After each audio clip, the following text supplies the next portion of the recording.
Orang Yahudi kalau dia berperang melawan Bani Ghatafan, mereka menyebut nama Muhammad. Apa kata mereka? Allahumma inna natawassalu ilaika bijahi nabiyikal mursal. Itu yang disebutkan dalam Al-Quran. Apa kata Allah? Yastaftahun, yastaftahun. Mereka mohon kemenangan kepada Allah dengan menyebut nama Muhammad sallallahu alaihi wasallam. Karena dalam kitab suci mereka dikatakan akan ada nabi terakhir datang dan dia keturunan Ibrahim.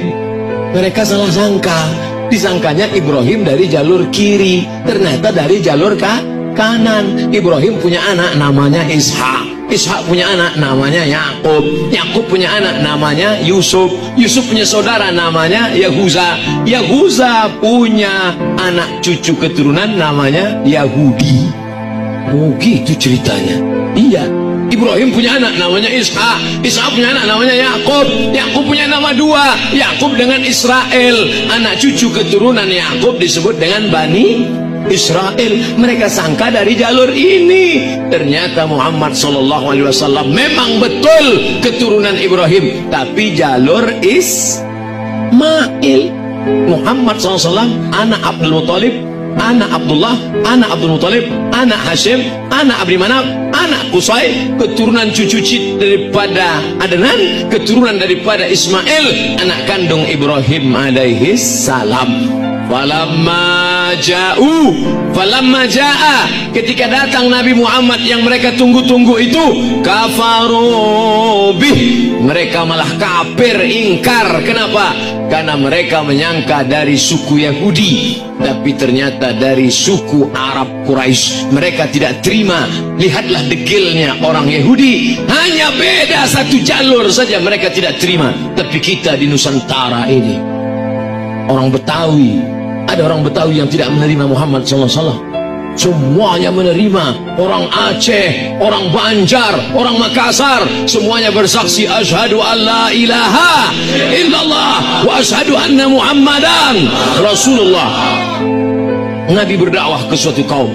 Apa kata mereka? Kami cinta pada Allah, kami cinta pada Allah, tapi kami tidak cinta kepada Muhammad. Qul, katakan kepada mereka, in kuntum tuhibbunallah, kalau kalian memang cinta kepada Allah, fattabi'uni, ikuti aku, ikuti Muhammad sallallahu alaihi wasallam.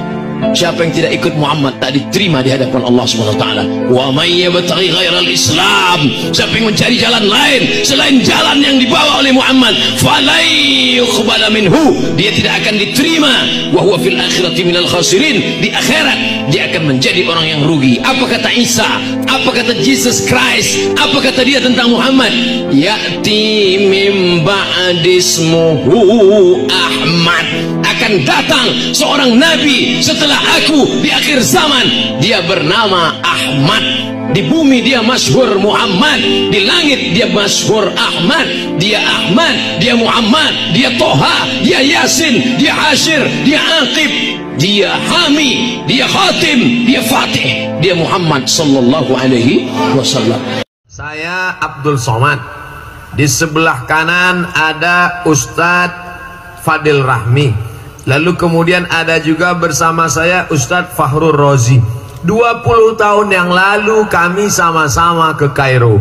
Saya 1998, mereka 1996. Beda tipis. Sekarang 20 tahun sudah kami pulang. 20 tahun yang lalu kami pergi, 20 tahun 2 malam yang lalu sama-sama kami di Banten ketemu dengan Bapak Dr. Nur Hasan Wirayuda yang dulu menjadi Dubes Republik Indonesia di Kairo. Pak Nur Hasan, iya, masih ingat dengan kami? Tentu Bapak tak ingat, karena waktu itu kami ramai, 2.400 anak Indonesia di Kairo yang krisis akan dipulangkan ke Indonesia. Pesawat Hercules sudah dikirim. Kenapa yang dikirim Hercules bukan Garuda? Karena Hercules tidak ada kursinya. Siap-siap tegak dari Kairo pulang. Akan membawa anak Indonesia. Tapi kemudian duta besar ini cerdas, hebat, diplomat, orang yang bisa berdiplomasi. dengan bahasa Inggrisnya, dengan gaya bicaranya, dengan ilmu komunikasinya, dia bicarakan itu kepada bangsa Mesir. Orang Mesir tahu dan mereka berkata, tidak ada satupun anak Indonesia yang boleh pulang, mereka harus tetap belajar. Disampaikan di masjid-masjid.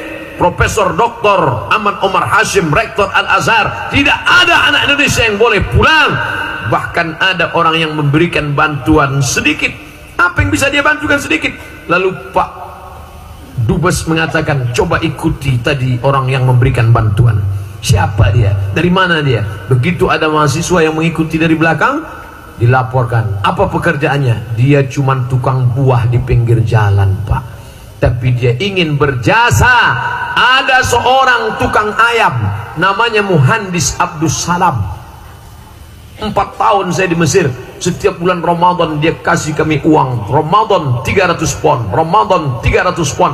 Uang Muhandis Abdul Salam tidak saya belikan makanan, karena kalau saya belikan makanan membusuk, mengisi septic tank. Saya bawa ke toko buku, saya belikan ke buku Al-Fiqhul Islami wa Adillatuh. Lalu kemudian buku itu saya bawa pulang. Sekarang buku itu saya baca, saya sampaikan ke ceramah. Mengalir pahalanya ke Muhandis Abdul Salam. Walaupun dia hanya seorang peternak ayam, tapi pahalanya. Suatu ketika kami anak Indonesia berkumpul bertanya, Muhandis, ya, kami anak Indonesia merasa berutang budi kepada engkau. Apa yang kau inginkan dari kami? Apa kata Muhandis Abdul Salam? Aku tak ingin kalian balas aku tak ingin kalian berikan apa-apa kepadaku.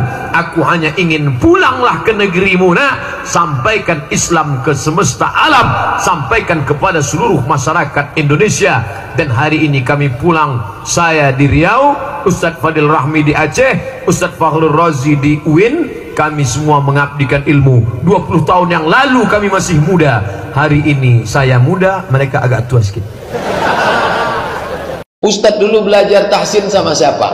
Nama guru saya namanya Syekh Azra'i Abdul Raub. Guru belajar saya pertama emak saya. Habis belajar sama emak saya khatam Quran, baru diserahkan ke guru mengaji. Setelah guru mengaji, baru diserahkan ke guru yang mahir.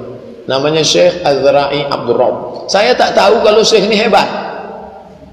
Dia ngajar tak pernah nengok Quran, dia duduk aja. Sampai akhirnya khatam. Dari tahun 90 ke 93, 3 tahun saya mengaji, khatam. Setelah dia meninggal, keluar di koran. Saya baca koran. Syekh Azra'i Abdul Raub, seorang qori internasional, belajar di Makkah 15 tahun, menghatamkan dan pernah menjadi juri musabaqah 4 kali di Makkah Al-Mukarramah. Barulah tahu saya guru mengaji saya itu orang hebat rupanya. Oh, ini tuan saya yang tempat saya belajar. Membaca Fatihahnya 3 bulan tak boleh pindah. Jadi kalau bapak ibu nanti tak dipindah-pindah baru 3 kali, oh aku pindahlah merajuk, parah betul bapak. Dia kalau baca Fatihah, apa yang didengar? Wallahu a'lam. Segala kunci huruf itu dengar di Fatihah. Bismillahirrahmanirrahim. Dia mesti tengok macam mana huruf. Bukan asal mengaji Quran berguru dari Fatihah sampai habis. Makanya tradisi Melayu ada malam berinai, ada malam berkhatam. Anak sebelum sunat berkhatam, acara malam khatam kaji. Didengarkan bacaannya dari awal sampai akhir. Ada beberapa tempat dalam Quran itu yang tidak dibaca menurut tulisan. Kalau dibaca tulisannya A'jami, bacanya tak begitu. A'jami wa Arabi. Tulisannya la ta'manna, bacanya tak begitu. Ya abana malaka la ta'manna, ismam namanya. Ada baca majriha, bacanya tak begitu. Bismillahi majriha wa mursaha.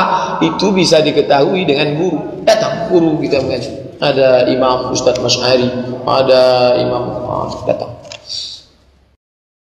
Orang Islam ketika dia memilih mencoblos, kata Syekh Yusuf Al-Qardawi, judul fikihnya Min Fiqhi Daulah, dicetak oleh Darus Syuruk Lebanon. Ketika kita menusukkan kertas, paku ke atas kertas, di saat itu kita sedang bersaksi di hadapan Tuhan. Ya Tuhan, aku bersaksi bahwa orang ini aku pilih layak menjadi pemimpinku di masa akan datang. Maka kalau dia memilih hanya dikasih sembako, memilih hanya dikasih saweran, hanya karena ada serangan fajar, maka sesungguhnya dia sudah masuk dalam dosa besar. Dosa besar ada 3. Ala adullukum ala akbaril kabair. Maukah kamu aku tunjukkan dosa terbesar di antara yang besar? Yang pertama al-isyrak, syirik. Yang kedua